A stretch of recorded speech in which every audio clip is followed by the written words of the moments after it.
Kalen DeBoer is the new head coach at the University of Alabama, and we got to talk about it. What's up, kid folk? It's RJ Young. I am not on a step mill. Thank you for watching on the Fox Sports app, YouTube, or listening wherever you get your podcast. Today, we have to react to the news that Kalen DeBoer will succeed Nick Saban as the next head coach at the University of Alabama. And this is monster news in our world. One, because Nick Saban dropped a bomb just a couple of days ago that he will retire as the head coach at Alabama. But in interviews that he gave, he didn't make it seem as if he was going to go away from football. And he made it very clear to say, hey, there's nothing wrong with me physically. There's nothing wrong with Miss Terry, his wife, physically.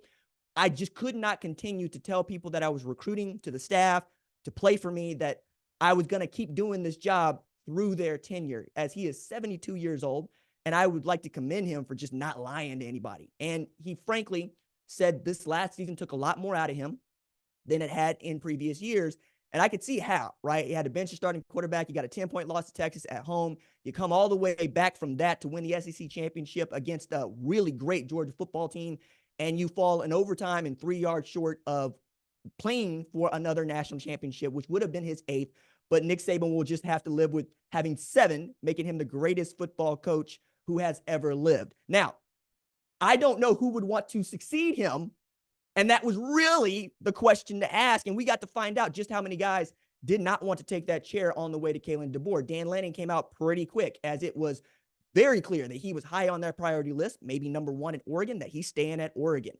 And then we learned a little bit later on that, no, they're not going to make a swipe at Dabo. They're not going to make a swipe at Lane. They did make a swipe at Mike Norvell, who was since on Friday morning come up with an 8-year contract that's going to pay him an average of $10 million.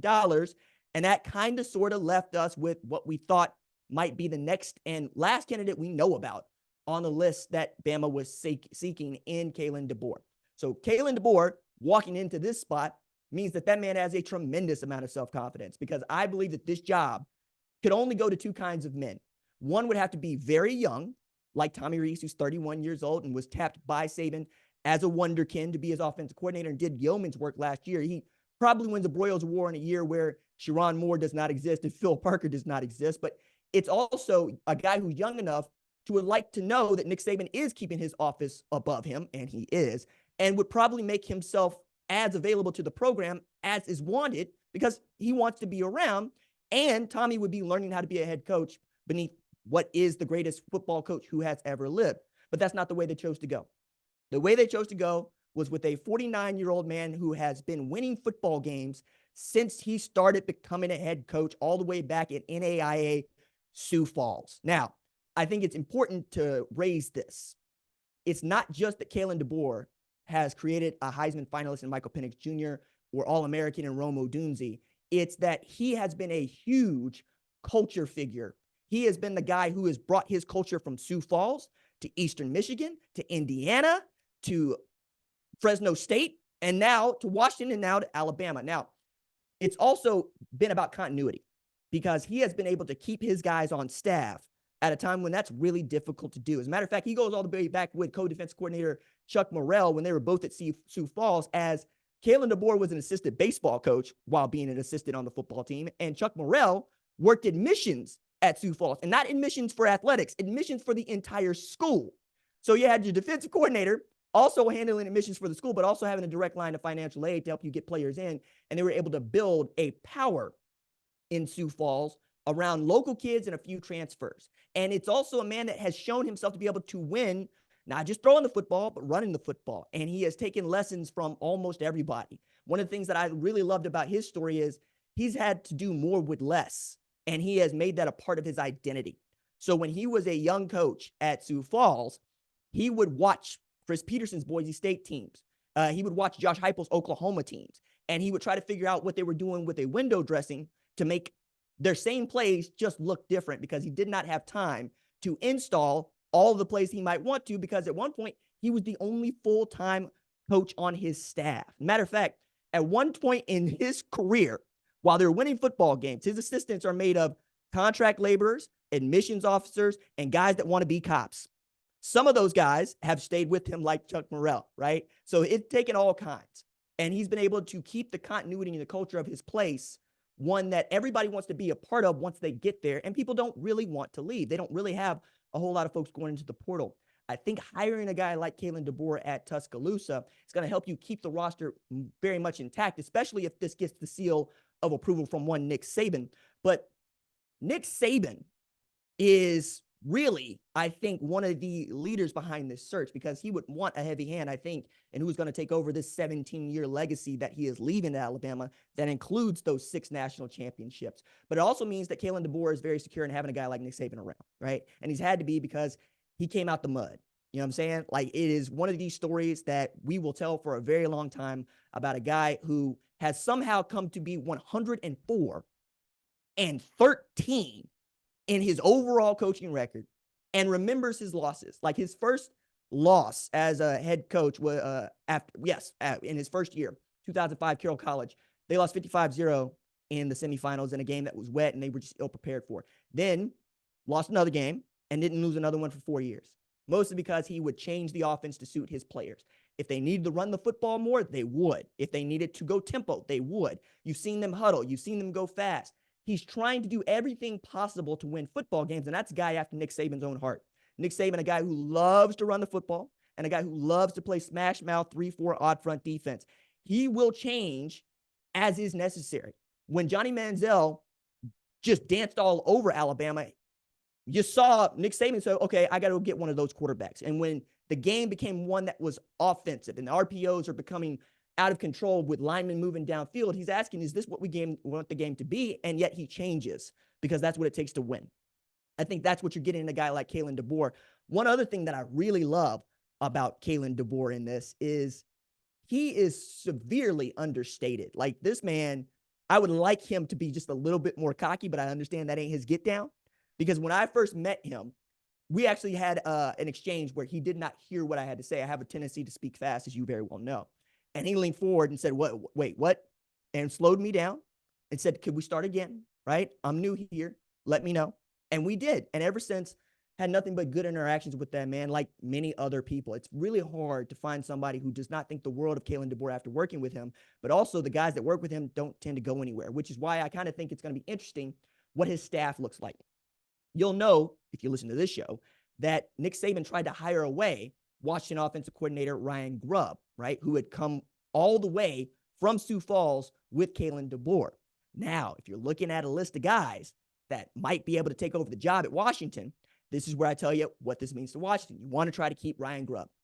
You just made an offer to Kalen DeBoer that he turned down that was worth $9 million in over 7 years annually, right? That's what he was going to make, about $9 million annually over 7 years. Couldn't match that, couldn't match Alabama. Okay. If you're going to give that to a dude that you know and knows your program and loves your program, Ryan Grubb might be at the top of your list on guys that you go seek to take that job. It's also going to be a really interesting year for Washington because they go from being a favorite to win the Big Ten title to, I just don't know. Nobody will know because we don't know who the head coach is. But as we continue to look around, I think if Ryan Grubb decides to follow Kalen DeBoer to Alabama, and I don't know why he wouldn't, except perhaps he thinks it's time for him to be a head coach, or like what Jeff Tedford did for Kalen DeBoer goes to the brass at Washington and says, no, this needs to be your guy. This is the guy that is going to take you where you want to go. And I think Kalen DeBoer's word will go a long way with that. So top of my list there, number one would be Ryan Grubb.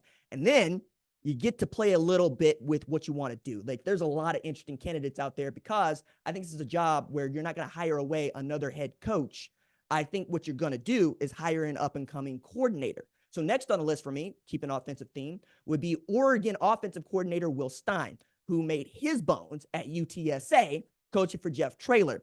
And all he has done is put out offenses that absolutely go to work on people. You saw what Bo Nix was capable of doing last year. You saw what Bucky Irving was capable of doing last year. You've seen what Tez Johnson can do. You've seen what Troy Franklin did. I think that you could look just over in the next state and go get your next head coach who's a young guy who really wants to prove himself and is going to put out an exciting product that is going to get Husky fans to show back up in Seattle as you venture into the Big Ten. Again, keeping with this offensive theme and keeping with this theme of young guys, I would not be surprised to find out that one, Garrett Riley gets a look on this. I know that Clemson wasn't great, but you understand what he was able to do at Texas Christian. You also understand his offense looks a lot like the one that his brother Lincoln runs at USC. You want to give people something to be excited about. You want to know that they're going to be able to recruit a quarterback. You want to know that they're going to be able to develop skilled players. I think Garrett Riley would merit at least an interview on this. I think that he could end up being that guy. I also think outgoing offensive coordinator at Alabama, maybe, we'll see. Tommy Rees could be a guy that you look for at number 4. I like Tommy. I like Tommy more than I liked him at Notre Dame. I like him because he found out what made Jalen Milroe great, and then he built the offense around that. That is what it takes for an offensive mind. It's not what scheme you want to run. It's what your players can run. It's what your players do well.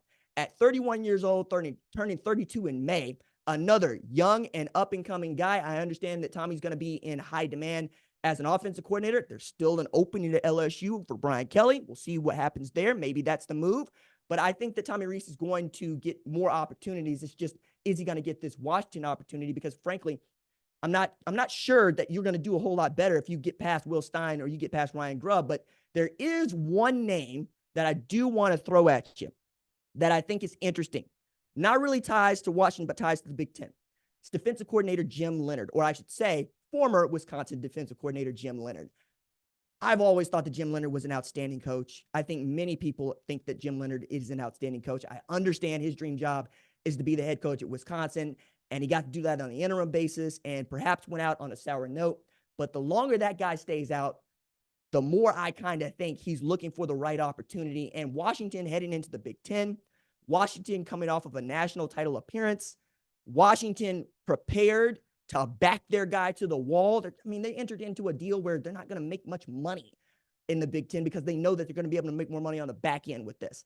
I think that's a guy that you go take a swing at and you take a look at, see if he fits your culture, fits what you do at Washington, and then you just make it do what it do there, right? So those are 5 names that I think we could take a look at when we talk about who could be the next head coach at Washington. But nobody's going to be able to replicate what Kalen DeBoer did. I don't expect anybody to do that. That's too high a bar. That said, I don't expect Kalen DeBoer to replicate what Nick Saban did because Nick Saban is the greatest of all time. And you are taking over a spot that does not have any patience with losing. Alabama is a lot of things, but they will not be associated with losing for very long. They will send you packing, and they'll find somebody else to lose for them until they can find a guy like Nick Saban, right? I also think part of the DNA is recruiting people, right? And that's what Saban has done better than anybody else. Matter of fact, I think Miss Terry nails this when she says if he was not a head coach, he'd be selling cars. He'd own a car dealership because that's what he loves to do. That's what he's good at. Matter of fact, when he took the job at Alabama, famous anecdote, he told Mal Moore, who was the athletic director at Bama at the time, look, you hired a really bad football coach, but nobody is going to out-recruit me. And that has been true since the day he stepped foot in Tuscaloosa. He's going to expect the next head coach to do just that.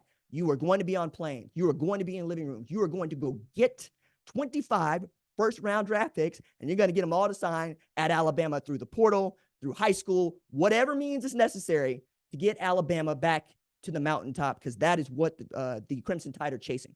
They 100% want to be a national title winner again. I think they got a good guy in Kalen DeBoer. Okay, that's going to do it for this episode of the Emergency Pod for the #1 college football show. My thanks, as always, to our lead producer, Tyler Wojak, our executive producer, Kat Kordaji. I'm still getting there, Kat. I promise I'm still getting there. Javion Duncan produces us socially. We got Kiara Santana doing the production assistance. And I'll be here next Tuesday live, 6 o'clock Central Time? Yeah, 7 o'clock Eastern Time. We'll see y'all then. Deuces.